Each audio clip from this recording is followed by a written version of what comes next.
Reese fired the ball to Hodges for the final out. The Dodgers had won their first World's Championship. For Brooklyn fans and all sports fans, 1955 would be a year to remember.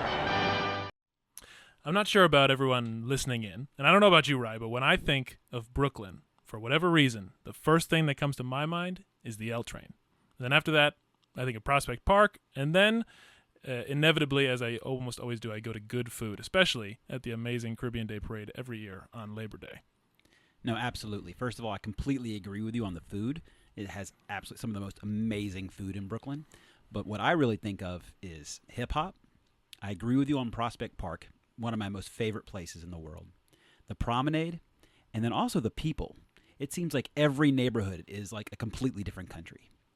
But in addition to being such a huge cultural force, Brooklyn also has a long and rich history as a center of innovation. I know. And not to mention being the site responsible for the now firmly ingrained cultural icon, the teddy bear, which I didn't know until very recently. But in all seriousness, I personally didn't know these things until doing a little bit more research, but Brooklyn really has been the home of innovation that brought us amazing technologies of today, including air conditioning, the credit cards, and many more.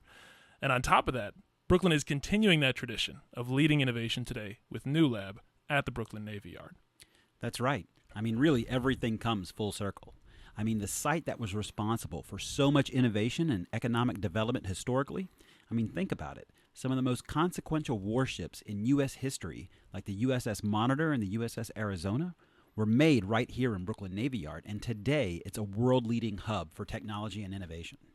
I mean, it's really poetic that in the same place that built warships that defended the Union in the Civil War and ignited the U.S. to war in World War II is out saving the world again by launching companies that are critical in our fight against climate change. I mean, it's really like a movie. And in just a short moment, we're going to be joined on stage by Newlab's CEO, Cam Lawrence. Yeah, I mean, when you think of Newlab's impact that it's already had, it's done everything from supporting 300 different startups, 1,000 different members. Over 30% of their pilots have advanced to commercialization. They are really, right now, serving as the model for the federal government here in the U.S. and continuing to expand out into the world. I mean, all of that, it just underscores the importance of not just the organization, but its leadership. And Cam Lawrence is that leader. And for anyone who's alive today, whose work is affected by mobility, energy, and materials, in other words, that is to say everybody who's alive today, you are going to have something valuable that you can learn from Cam. To his work at Newlab, Cam brought over 2 decades of experience in everything from strategy and operations to finance and capital markets, and how those disciplines apply across sectors, including e-commerce, technology, retail, and biotech. I mean, pretty much everything. He has served in numerous roles, including as the CFO at GNC, facilitating a complete digital transformation and expansion, and in fact advanced their complete operational overhaul and ultimately led to their successful acquisition.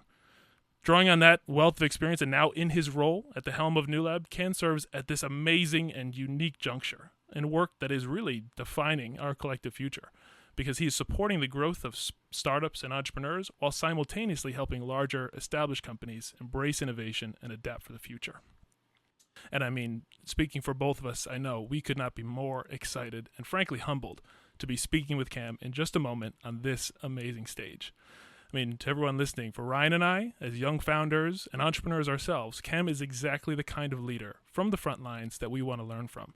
Someone who brings that rich insight from a robust background working at the forefront of numerous industries with that unique insight into what it takes to solve the challenges that we face today. So I know for us, we've got our pen and paper ready. That's right, Jay. We can't wait for Cam to join us for this first part of a 2-part interview.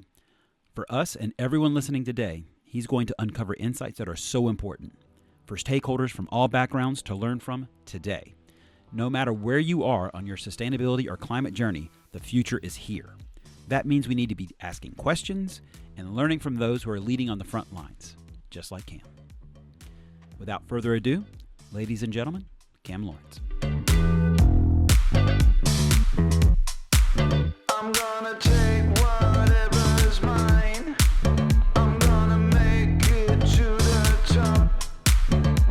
Cam, thank you so much. Thank you for joining us. Thank you so much for taking the time. Absolutely. Yeah, thank you so much. Yeah, we know how many responsibilities you have, and so the fact that you are here, taking the time to be on this stage with us, that means so much to us. It's an honor to host Thank you guys. Yeah, thank you so much. And to be kicking off this series with Newlab in partnership with what you guys are doing here, and again, on this stage, it means the most to Ryan and I and the entire team, and really what we're trying to do with Planet First Action. That's Fantastic. right. That's right. So before we actually start jumping in, let's actually talk a little bit about where we are, right? So this is Brooklyn. Brooklyn has a rich history. It is a cultural touchstone, really globally, just in terms of what's actually happening, from everything from notorious B.I.G. to notorious R.B.G. You've got the entire spectrum in terms of what we're really talking about. And when you start thinking about Brooklyn specifically, it's actually the 4th largest city in the U.S. when you start really thinking about it. So really kind of with that in mind, and really understanding kind of what Newlab is in terms of this center for innovation here in the city, what does that actually mean to you to consider kind of the past, present, and future? Yeah, no, I'm really glad you asked that question. I mean, this building and the Brooklyn Navy Yard in particular has a very rich history. The building that we're in is actually one where the warships from our history books were built. They would roll the warships right through the middle. The gantries would place the engines in and then right into the dry docks behind us. So I think there's a little poetry to the story, to be honest with you, because the last great economic mobilization was World War II. That's right. And now here we are. The next existential risk to us as a species is climate action. So we've mobilized here in the same place that we did for the war effort to mobilize to address climate change here, all these years later. So. But to your question, it was very much played a pivotal role in our history, but then was left abandoned for decades. There was rodents and trees growing through the middle, but our founders saw this vision to create a space where we could bring founders together, provided them access to the infrastructure that they needed to develop their products, and that's really what was our origin story. So here we are again. There you go. That's amazing. So when you start thinking about it, how do you actually engage the community, and specifically the local community, and how do you make sure you bring them along in this wonderful transformation? Yeah, it's been the part of the Newlab story that's been really interesting has been our role in economic development. To your point. We've seen now this location is our first location. It's home to over a couple hundred startups. We've seen over $4 billion in capital raised, driving about $12 billion in valuations, and already over $3 or $4 billion in exits. So the broader economic development story has been central to what we do. We opened our second U.S. location in Detroit, and it's actually been. Not to jump the shark there, but it's extremely important for us to be very reflective of our local communities, and diversity, and being having the makeup of our founders here look the same, be reflective is so critically important. It's amazing, and I think it's interesting to what you mentioned. There's a sort of energy that comes from the history of this place. Yes. and what it's already accomplished, and sort of also an energy from that adaptive reuse, that bringing it back to life. Absolutely. But to what Ryan was just mentioning, being in Brooklyn and being a part of this community here, there is certainly not lost on anyone that walks into this space a real culture that matches the vibe of Brooklyn, that matches just the energy, the innovation, just what Brooklyn really represents in so many different ways. How do you think about existing within that from a cultural perspective? No, you're right, and it's been really interesting, and part of the way the founders looked to build the community on day one was not just the deep tech entrepreneurs, but the artists and all of these people that can use the physical space to create, beautiful light fixtures or beautiful art pieces, creating an aspect of muse, right? Which is, as you know, is very true to Brooklyn. The creativity, having it be a cool space where people are building, doing their art and building their dreams, right? So that's part of how it's been really reflective of the broader kind of fabric of the community is consistent with what we've built here at Newlab as well. Yeah, and that's amazing. I think it's reflected certainly here in the space that we're in and on this stage, and all of those who kind of come through this space. But to kind of take a step back to even just Newlab's thesis of how it exists in the environment, you mentioned having that focus on economic development. Part of that is being place-based. Part of that is being part of the local communities. Absolutely. That's something that kind of conceptually makes sense, but would love to just dive more into that. What does that really practically mean for founders who are trying to grow their business and for the local communities where you work? Absolutely. So where we look at providing the most value to founders is kind of three areas: the industry, bringing industry partners to the table, infrastructure to the table, and investment to the table. If we do those things really well, it's going to drive better success rates. But talk about the infrastructure piece first. That's really the place-based aspect to it, right? We talked a little bit about the community and the history of this amazing space that we're in today.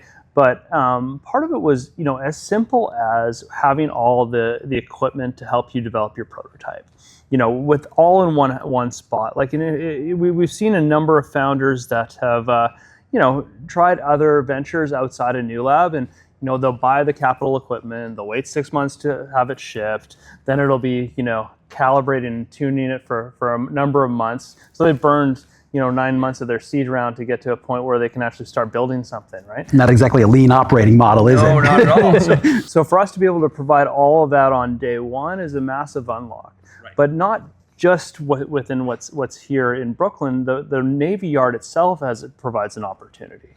So we've had the opportunity to help these founders pilot their technologies in the wild within the confines of the Brooklyn Navy Yard, right? Which isn't the same amount of regulatory loopholes that you have to jump through with City Hall to test these technologies within the rest of New York City. So being able to have all of this within the Navy Yard, being able to test and pilot their technologies in the Navy Yard, that's how it's not just the four walls, it's everything around it.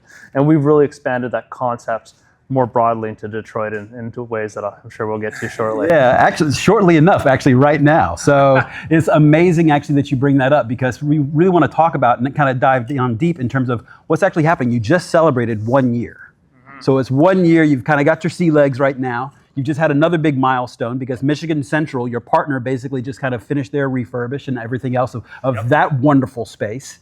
So what does it really mean for you in order to kind of, one, inject yourself in that specific community? Because again, Detroit, Motown, there's so much rich history there. That's right. Automotive, culturally as well, also very, very similar.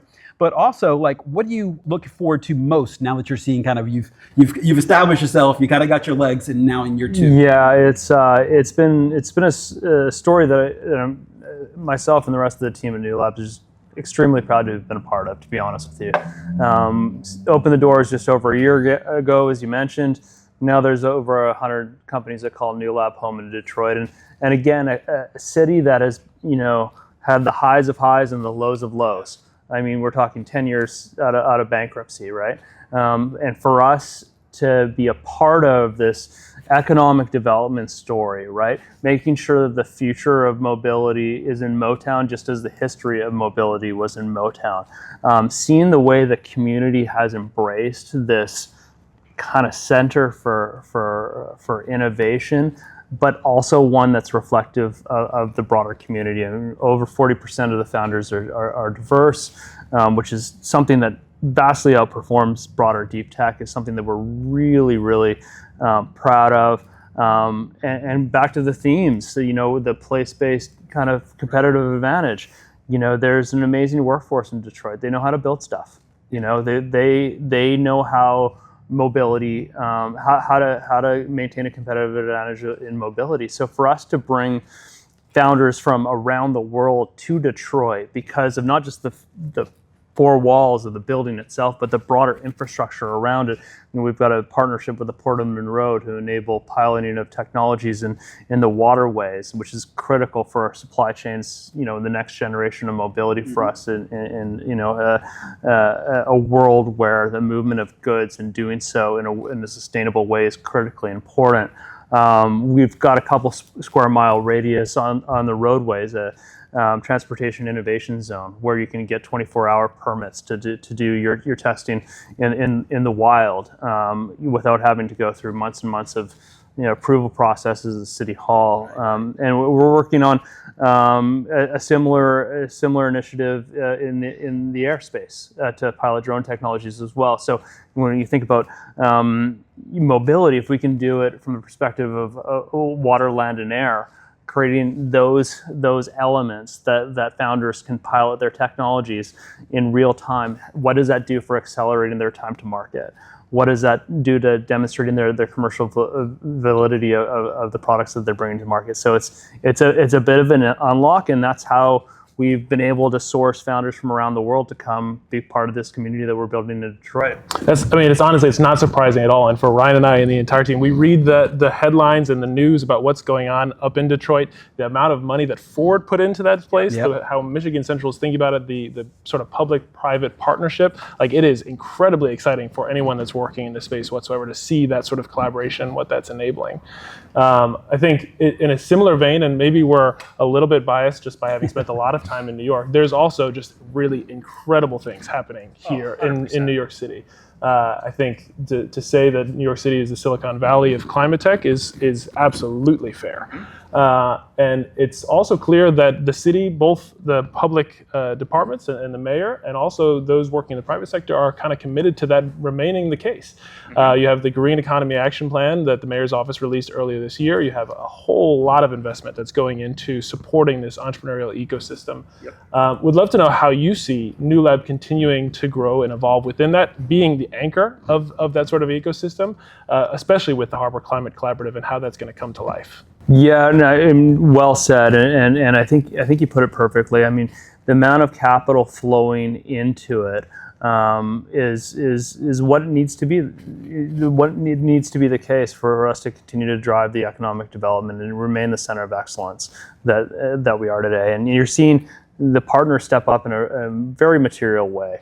The EDC is a great example of an organization that's showing up the right way, investing in the right initiatives, and being part of ensuring that the future of innovation continues to be in Brooklyn, right? So, and we've had long-standing relationships with other areas as well. Department of Transportation, we've done amazing things with them over the years to pilot EV charging infrastructure.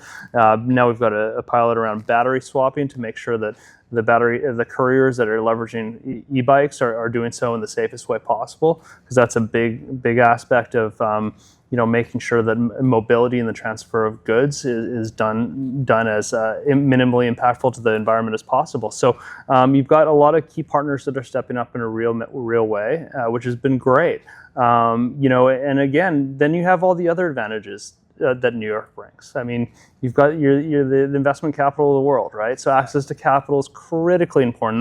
That's an unfair advantage that New York has over everyone else. And so when you have a government, broader government structures that understand what the issues are, understand how to lean in the right way to spur innovation, and you have in the backdrop of a city that has the best access to capital to provide and best access to talent. I mean, it's aspirational for folks, the best minds around the world, to come here to live and work. So when you've got those kind of advantages you can lean into, you're going to be successful, and that's exactly what we've seen. Now for us, the challenge is, how do we think about other markets? Now, what are the other core assets that each region has that would create an opportunity to be that center of excellence in one aspect of climate change, sustainability, or another, right? The great advantages in New York. We figured it out in Detroit, which is maybe a non-intuitive market for many, but we figured out how to make that work. Now the challenge is for us, okay, globally. Exactly. What's next? What's up? Yeah. What's up? And it's really amazing. I think to what you just said, it's any founder's dream to be able to do it here in New York City. You have all of that advantages, and not to mention the PR. Once if you make it here, you truly can make it anywhere. That you actually led right into one of the other things that we want to talk about is, what are those sort of ingredients for success in the place-based model? And so we've talked about how having an administration or sort of the government act sort of layer, creating that environment in which it is possible to begin with. Right. You have access to capital, you have access to infrastructure, you have talent, you mentioned.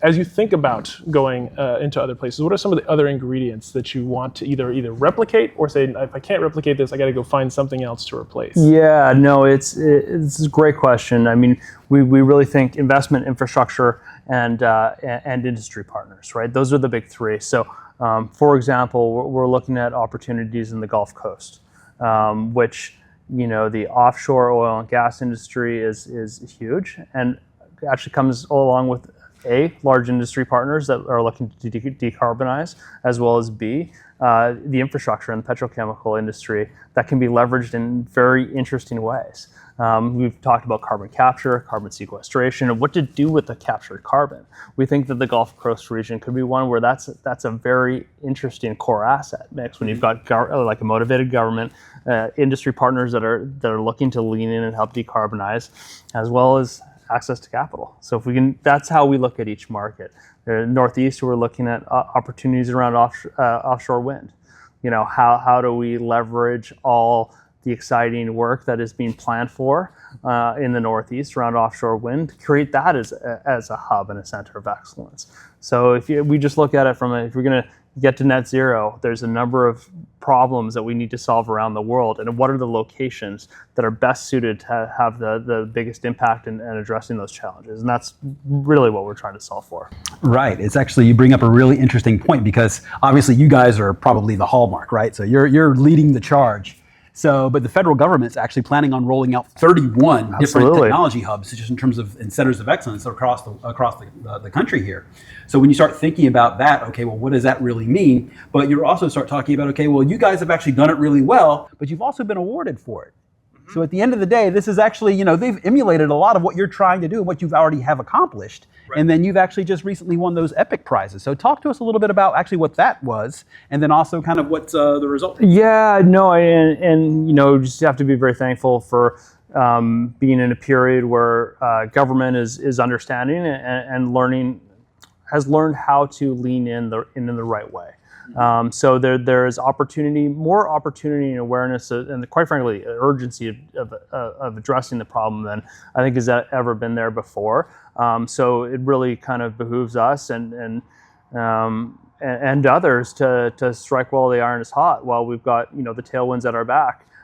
So, you know, I've got an amazing team that is staff full of folks that know pretty well how to navigate the regulatory pathways. It's obviously, as you can imagine, it's a fairly robust and thorough process. But and again, to your point, we've been very fortunate to have received some awards that can help move the ball forward. But I will say, you know, it's critically important that the government continues to lean in. We're closer to the starting line than the finishing line here. But that's where we've also been encouraged by progress around the world. There's other regions that are less dependent on a administration versus another administration. So for us to move the ball forward globally, it's important for us to expand just beyond the U.S. as well, and that's why we have a hub in Latin America, where we're doing some really cool work, accessing similar types of opportunities down there to help founders, make a meaningful difference. That was actually exactly what we wanted to talk to you next about, which is sort of one part of New York City that we didn't mention is how it sort of serves as this international hub, and it brings really the world together in a lot of ways, which is important also for founders. And I know for our audience, which is the mix of founders, the investors, the policymakers, the community leaders, everyone has been dying to hear this conversation with you specifically because of what Ryan just mentioned, how Newlab is this sort of model that everyone wants to follow. You have the secret sauce, everyone trying to replicate, can't replicate necessarily exactly the way it exactly is, but wants to know how you're thinking about bringing these things to life.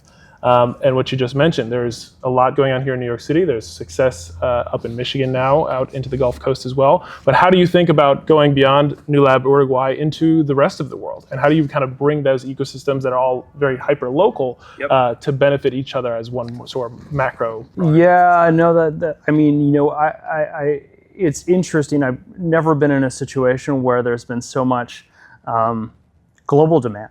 How the question, as you phrased it, like, how do I bring a Newlab to my market?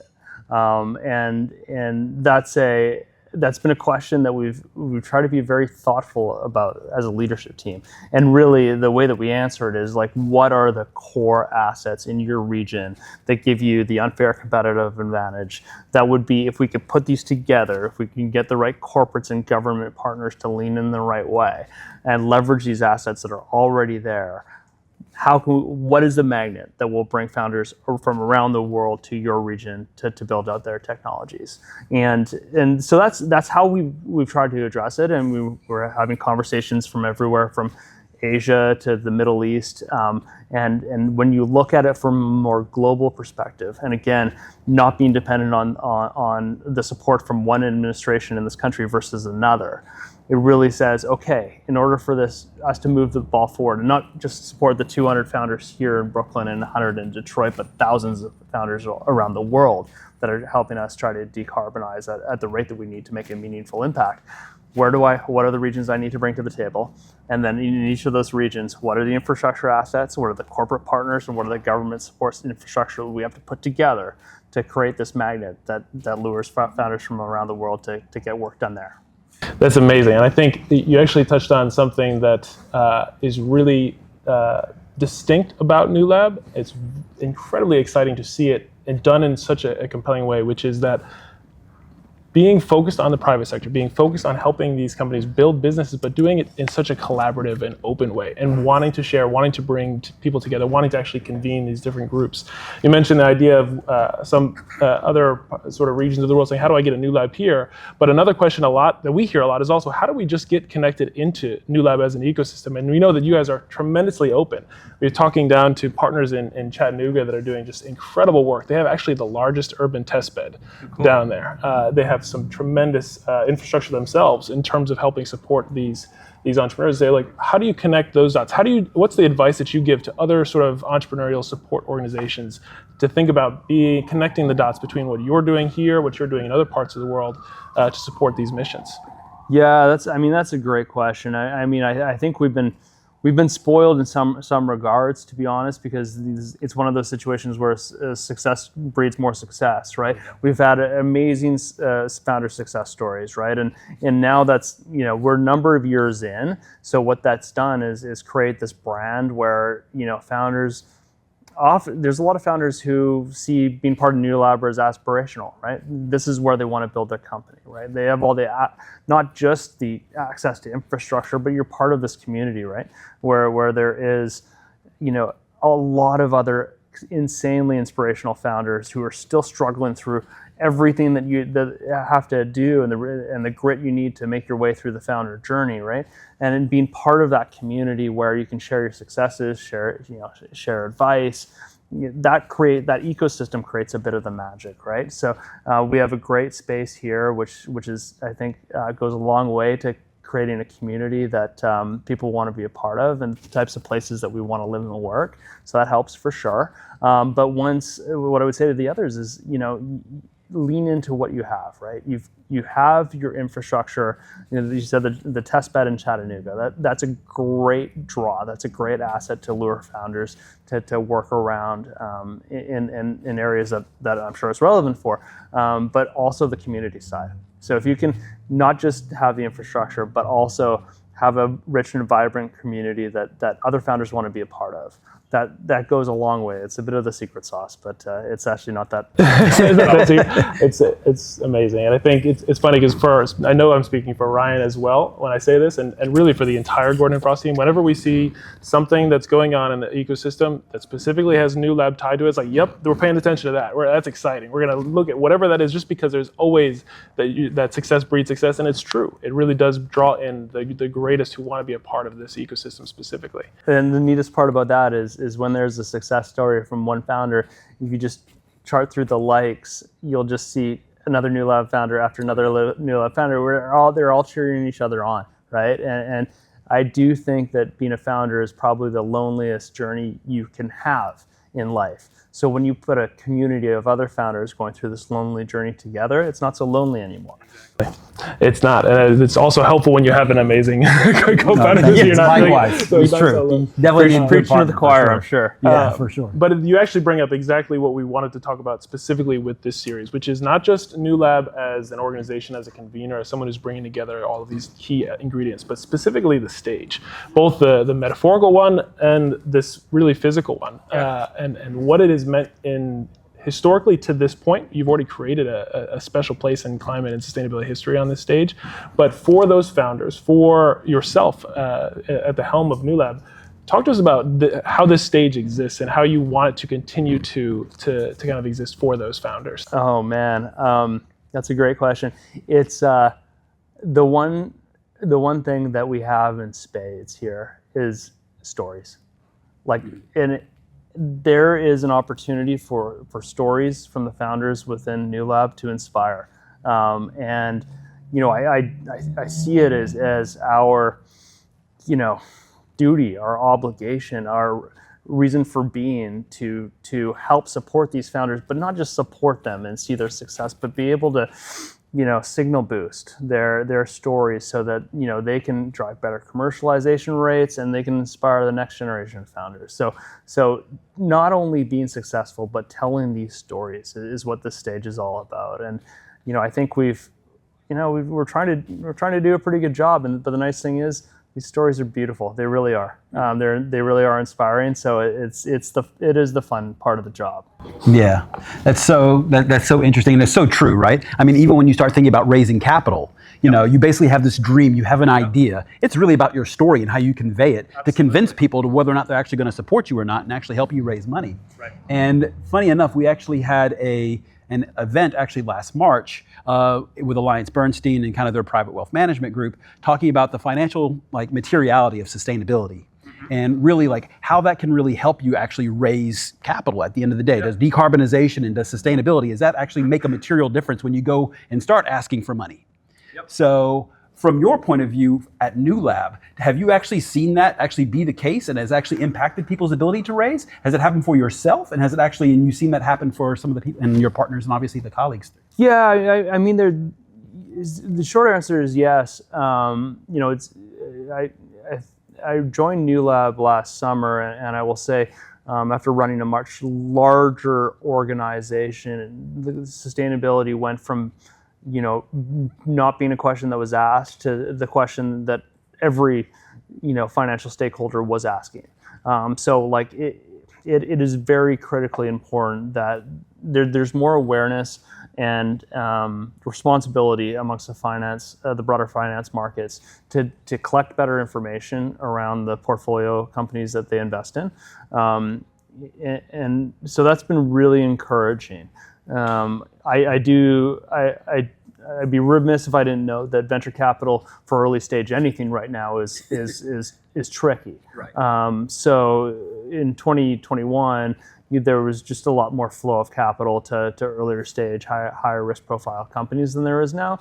I'm definitely encouraged by the direction that it is going, but it's still tricky. So that said, if you're early stage company that needs risk capital, you're better off in sustainability than anywhere else. So there is awareness that this is a global challenge that needs to be addressed. I think more portfolio managers than ever before have wanted to have a sustainability story in their portfolio that they can point to.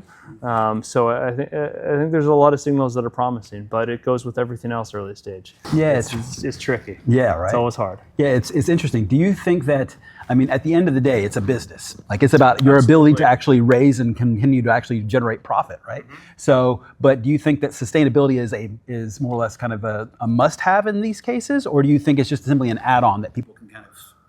Yeah, I'm a bit of I will say I'm probably a little bit more of a zealot, because I truly believe that in order to achieve net zero, what we have to do is basically retrofit redesign every aspect of our economy with sustainability in mind.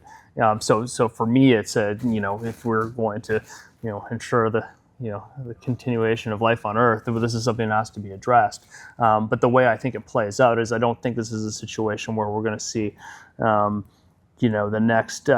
next version of FANG stocks be climate stocks per se. But I think what you'll see is a lot of these companies that will design one aspect of the solution, and they'll get to a point and they'll get acquired by the bigger legacy companies. Will just say, okay, now I can retire one unsustainable aspect of what I'm doing and bolt in a sustainable alternative. And I think that's how this is going to work, and which is why deep tech in particular is so critically important. It's those component by component look at addressing the problem, and I think that's how we're going to get there. So to answer your question, different leaders will have different points of view. I think it's an absolutely fundamental imperative that we get there, and I think this is how we do it, by supporting hundreds of different companies that are each looking to solve their particular piece of the puzzle, and then inserting those puzzle pieces in to large corporates all along the way.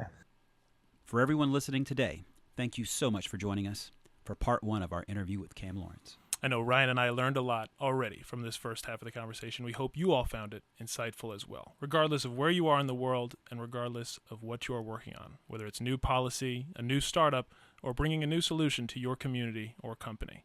As always, please like, share, and subscribe, and especially on YouTube, where subscriptions don't cost anything and they really do make a difference in sharing these important conversations with a broader audience. That's right, Jay. And stay tuned for a quick sneak peek of our part 2 with Cam. We hope to see you here again next Wednesday. But really, climate tech and sustainability doesn't actually have that same very defined, clear pathway. Yep. So what do you think, and I know that you actually have some background in life sciences as well. So with that kind of context in mind, what do you think is the best way to kind of either replicate that or adjust it in a way that actually, again, speeds up that transfer from basically, your idea, the workshop, into like practical use?